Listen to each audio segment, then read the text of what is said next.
श्री कृष्ण का हर एक सुविचार अनमोल है। उनके कहे विचारों को अगर हम अपनी जिंदगी में उतारेंगे तो हमारे जीवन में कभी भी दुख और अशांति नहीं आएगी। हम हमेशा खुशी से जीवन जी सकेंगे। भगवान श्री कृष्ण के विचार, चाहे वह श्रीमद् भागवत गीता के अनमोल विचार हो या फिर किसी कहानी में सुने, आज के जमाने के लिए भी उतना ही अनुरूप और योग्य है। और इन विचारों को सुनना और उन पर अमल करना हमारे लिए और समाज के लिए बहुत ही फायदेमंद है। धरती पर महापापी कंस के अत्याचारों से लोगों को मुक्ति दिलवाने के लिए जन्मे भगवान श्री कृष्ण ने न सिर्फ इस संसार को आपस में प्रेम करना सिखाया, बल्कि कई ऐसे प्रेरणादायक और अनमोल सीख भी दी, जिनको अगर हम सभी अपने जीवन में उतार लें तो निश्चय ही एक सफल और श्रेष्ठ जिंदगी जी सकते हैं। भगवान श्री कृष्ण ने श्रीमद् भागवत गीता के माध्यम से कहा है कि मनुष्य को अगर अपने जीवन में सफलता हासिल करनी है तो फल की इच्छा किए बिना कर्म करना चाहिए। इसके साथ ही भगवान श्री कृष्ण ने अपने विचारों के माध्यम से ये भी कहा है कि जो व्यक्ति भूतकाल को लेकर पश्चाताप करता है उस व्यक्ति का वर्तमान तो खराब हो ही जाता है, इसके साथ ही वह अपने भविष्य के लिए कुछ नहीं कर पाता है। धरती पर पाप का अंत करने के लिए भगवान विष्णु के 8वें अवतार में जन्मे श्री कृष्ण ने महाभारत के युद्ध में अर्जुन के द्वारा पूरे जगत को ज्ञान दिया। भगवान श्री कृष्ण ने अपने सर्वश्रेष्ठ सुविचारों के माध्यम से मनुष्य को बताया कि अपने अशांत मन को व्यक्ति अभ्यास के माध्यम से किस तरह अपने वश में कर सकता है, क्योंकि जो व्यक्ति अपने मन को काबू में नहीं करते उनके लिए वह दुश्मन की तरह काम करता है।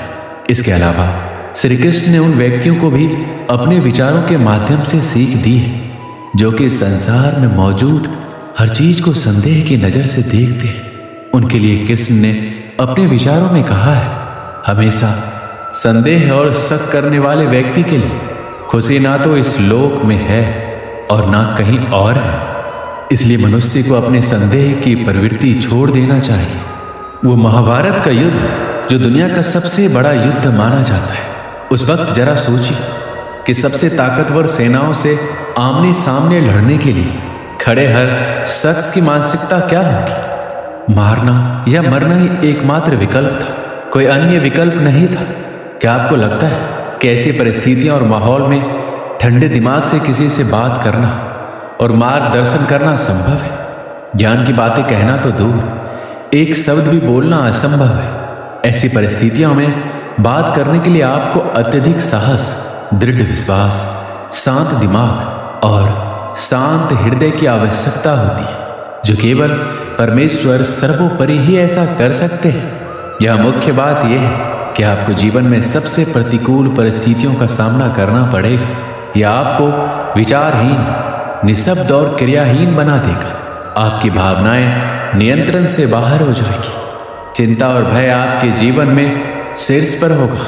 ऐसी स्थिति में आप क्या करते हैं? सबसे पहली और महत्वपूर्ण बात यह है कि अपनी भावनाओं को नियंत्रित करने का प्रयास कीजिए और प्रार्थना कीजिए। साहस जुटाइए और अपने आप से बात कीजिए और ये सोचिए कि यह समय भी गुजर जाएगा। अपने गुरु, शिक्षक या मित्र से बात करें जिस पर आपको पूरा भरोसा हो। अर्जुन ने भगवान कृष्ण से मदद मांगी, उसी तरह किसी संकट में मदद मांगने में कभी शर्म या डर महसूस ना करें, लेकिन आपको पता होना चाहिए कि किससे मदद मांगनी है। श्री कृष्ण कहते हैं, मोह एक ऐसी बुराई है जिसकी वजह से व्यक्ति सही गलत का अंतर नहीं समझ पाता है।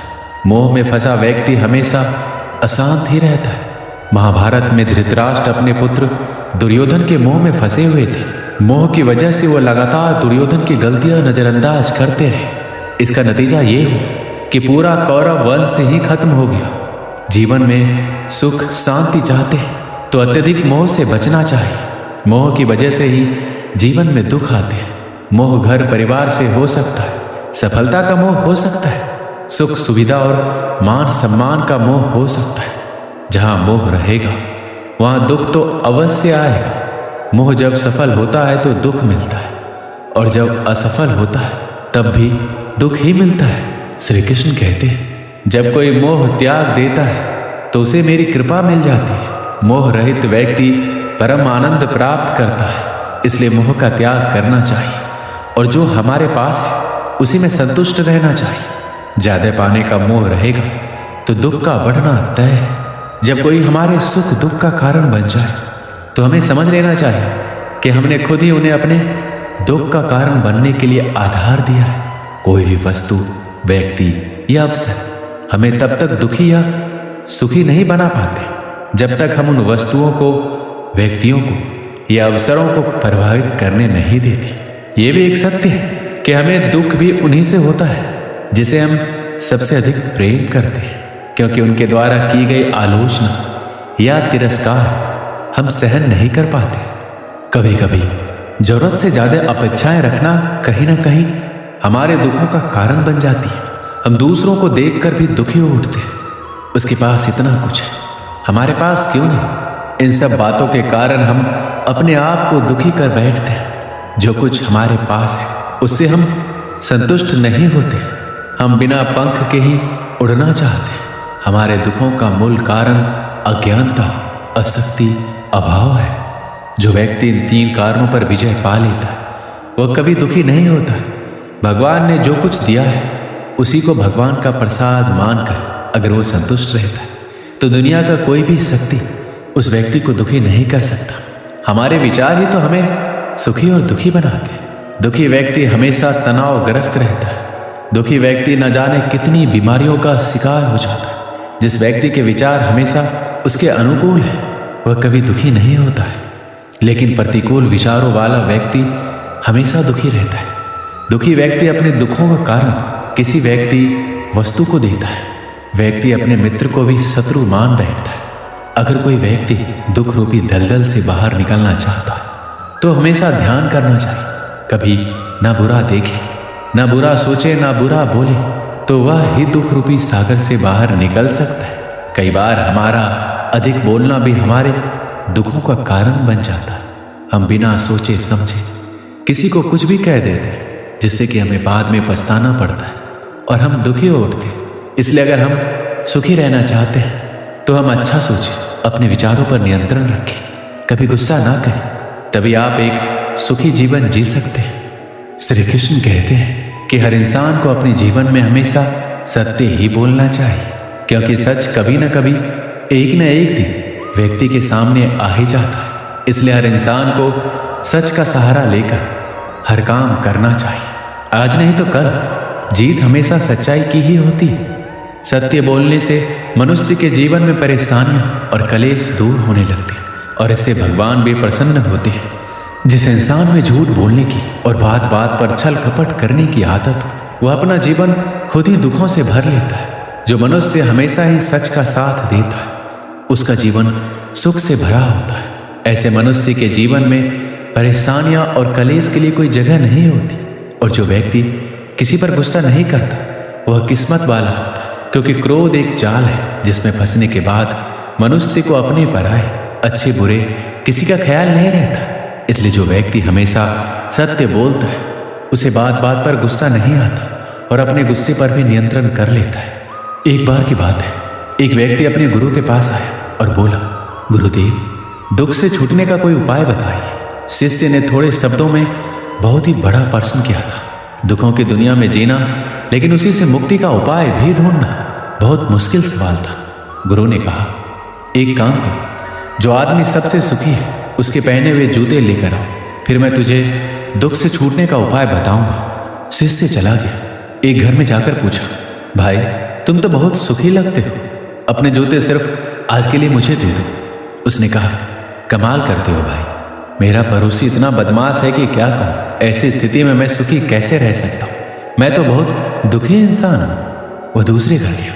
दूसरा बोला, अब क्या कहूँ भाई, सुख की बात ही मत करो, मैं तो पत्नी की वजह से बहुत परेशान हूँ। ऐसी जिंदगी बिताने से अच्छा है कि कहीं जाकर साधु बन जाओ। सुखी आदमी देखना चाहते हो तो किसी और के घर पर जाओ। वह तीसरे के घर गया, चौथे के घर गया। किसी के पत्नी के पास गया तो वह पति को क्रूर बताती, पति के पास गया तो वह पत्नी को दोषी ठहराता, पिता के पास गया तो पुत्र को बदमाश कहता, पुत्र के पास गया तो पिता की वजह से खुद को दुखी बताता। सैकड़ों हजारों घरों के चक्कर लगाए। सुखी आदमी के जूते मिलना तो दूर, खुद के ही जूते घिस गए।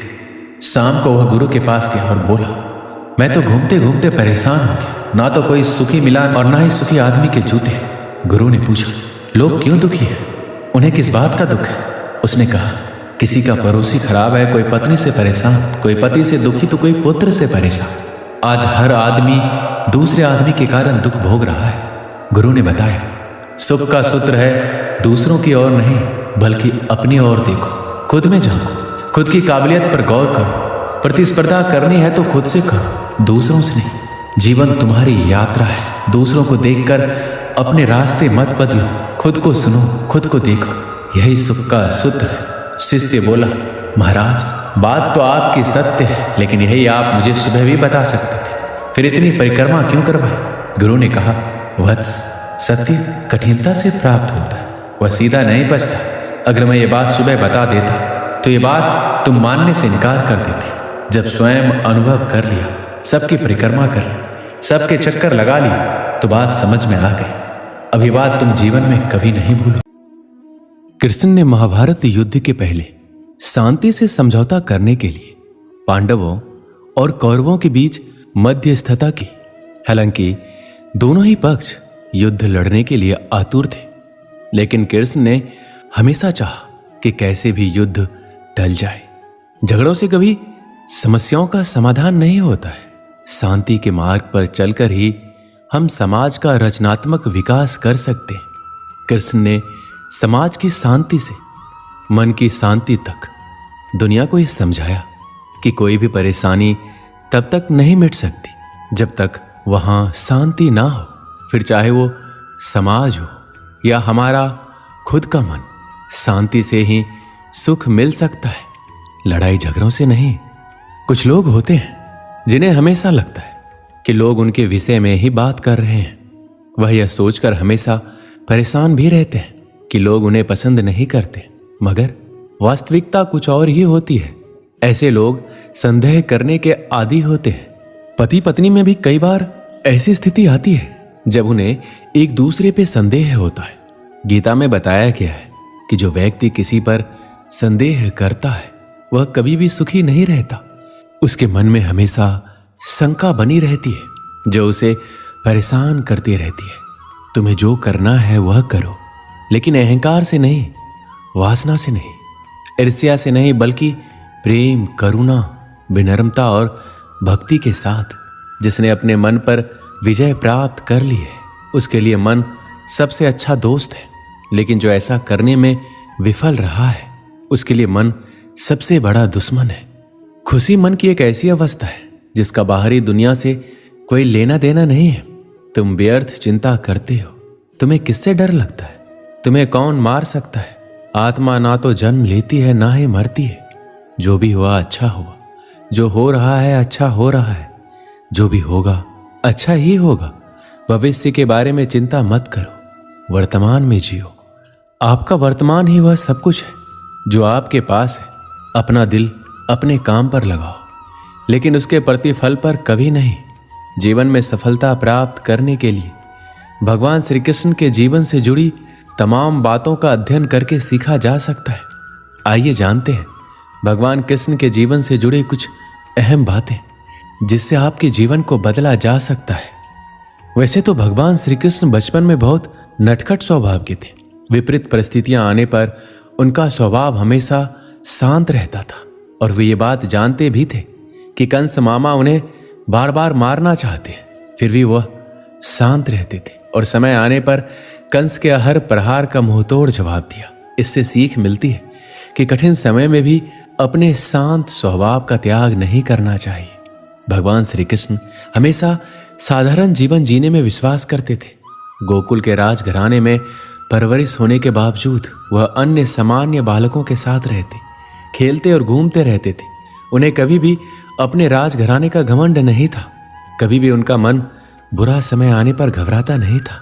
वह विपरीत परिस्थितियों का डटकर मुकाबला करते थे। उनका मानना था बुरे समय में विवेकपूर्वक काम करना चाहिए, अंत का प्रयास करते रहना चाहिए, भले ही परिणाम हमारे पक्ष में क्यों ना हो। श्री कृष्ण और अर्जुन की मित्रता से हर कोई परिचित है। हालांकि ये मित्रता बराबर की नहीं थी। अर्जुन सदैव ही श्री कृष्ण को अपना स्वामी, भगवान और पथ प्रदर्शक मानते थे और उनसे जीवन के हर अवसर पर मार्गदर्शन लेना नहीं भूलते थे। एक तरह से उन्होंने अपने जीवन की डोर श्री कृष्ण को सौंप दी थी। महाभारत युद्ध के बाद एक दिन दोनों बैठकर जीवन दर्शन पर बातचीत कर रहे थे।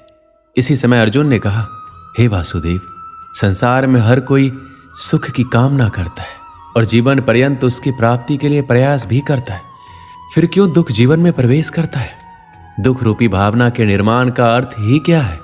क्यों इसकी सृष्टि की गई? यदि दुख होता ही नहीं तो जीवन कितना आसान होता। सुख और दुख दोनों विरोधी भाव है और इनकी आवाजाही ने आम जीवन को दुखी कर रखा है।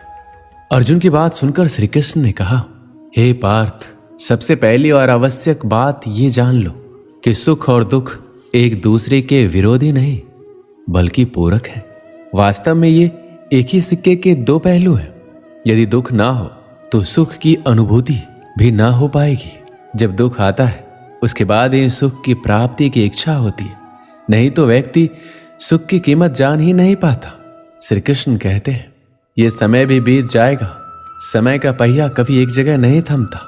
दुख आया तो एक दिन जाएगा ही और सुख आया तो वह भी एक दिन जाएगा ही। और यह भी तय है कि दोनों बारी बारी वापस लौट कर आएंगे, क्योंकि यही जीवन है, यही सत्य है।